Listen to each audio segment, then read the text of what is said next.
Now, what if I told you guys that we had a NFL Hall of Famer on the line? Would you believe me?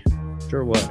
All right, let's bring him on. Mr. Steve Atwater joining the DNVR Draft Day Live. We couldn't be more elated to have Steve on the line. So welcome, Steve. How you doing, my man? What's up, Steve? Great, fellas. How are you guys doing today? Hey, man. What's up, Steve? What up? Oh, I know you guys were relaxed, man. I had on my T-shirt running around. I thought I was going to be. Oh, you were fine. Hey, I wore something like this for Pat Bolin's Hall of Fame induction, so I'm dressed up. There we go. Looking good, fella. Looking good. You getting big time on us? Or what? Oh, Steve, we're off the wall right now. We are absolutely. Same here, man. Tell us how you feel.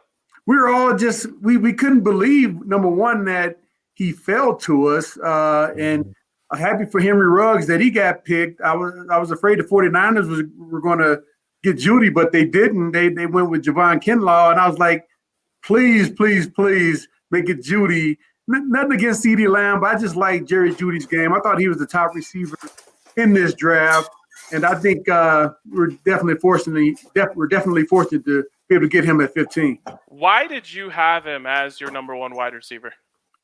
Well, one, the production that he had. He was extremely productive at the University of Alabama. Great route runner, really good hands, and his ability to make people miss. That's a problem for defenders. Now, he's not as fast as Ruggs, but he's very, very elusive once he gets the ball in his hands. So he's going to have some amazing run after the catch. And he and Cortland Sutton and the rest of the guys, man, this is going to be a potent offense. Yeah, I got to ask you, being a former safety, when you have an offense that you're going against that has two receivers like this, because Jeudy has wide receiver one potential all over him, and we know Cortland can be a wide receiver one, what kind of problems is this going to cause on the back end for opponents? Big time problems, because normally on the defensive side of the ball, you have one really good corner, and you have another corner who is probably not as good. And, so they'll probably, one of the corners is going to have to be by themselves. And that's going to be a problem for those cornerbacks. It doesn't matter who you have. We're going to have two receivers who are number one caliber receivers on the field, in addition to Noah Fant. And also Melvin Gordon and Phillip Lindsay in the backfield, coming out of the backfield catching passes. Man, this is going to be some exciting football, fellas. Steve, it's so awesome to have you on. Thanks for coming on with us. And what role and how much of an impact can Jerry Jeudy have as a rookie this year? Well, hey, I appreciate you guys having me on too. I think he can have a significant role right from the bat. He's a guy who is experienced at Alabama. He had a ton of catches there at Alabama. Extremely hard worker. He's going to fit right in with the guys in the locker room, and I think that he's going to pay dividends really early. We're going to see the returns from this investment for many years to come. Absolutely.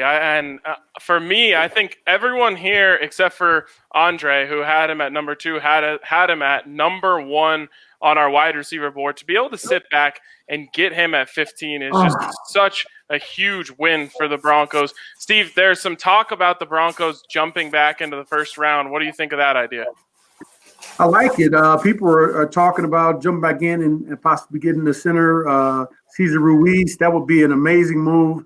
But if we don't do that, if we wait till the second round, I think Lloyd Cushenberry will be there. And I think both of those guys could come in and do a more than adequate job at filling the center position.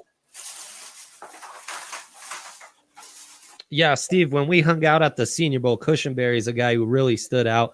I think he'd be far from a consolation prize if he were to drop to 46 and the Broncos were to stay put there in the second round. Another standout from the Senior Bowl, and another guy who I guess might be a low-key candidate for the Broncos with their next pick, is a safety that you have somewhat of a relationship with, Jeremy Chin. Yeah, that would be an amazing pick. And I would say the only reason they would want to go that route is if they thought that maybe Kareem Jackson was getting up there in years, which, he's I think he's going into his, 10th or 11th year now, right. But he's still extremely productive. that would be a good pick for the future.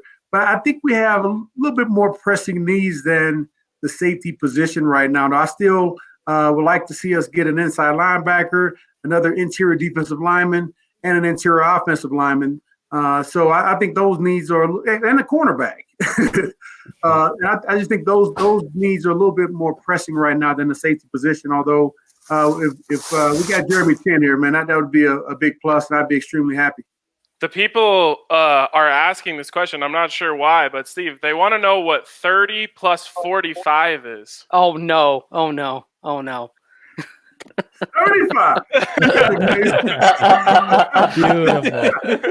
Nailed it. So great. Well, Steve, we really, really appreciate you coming on with us. And I know I speak for everyone when we say congratulations on being an NFL Hall of Famer, a Pro Football Hall of Famer. It means a lot to us, so I know it means a lot to you. And we're elated to have a Hall of Famer on this show.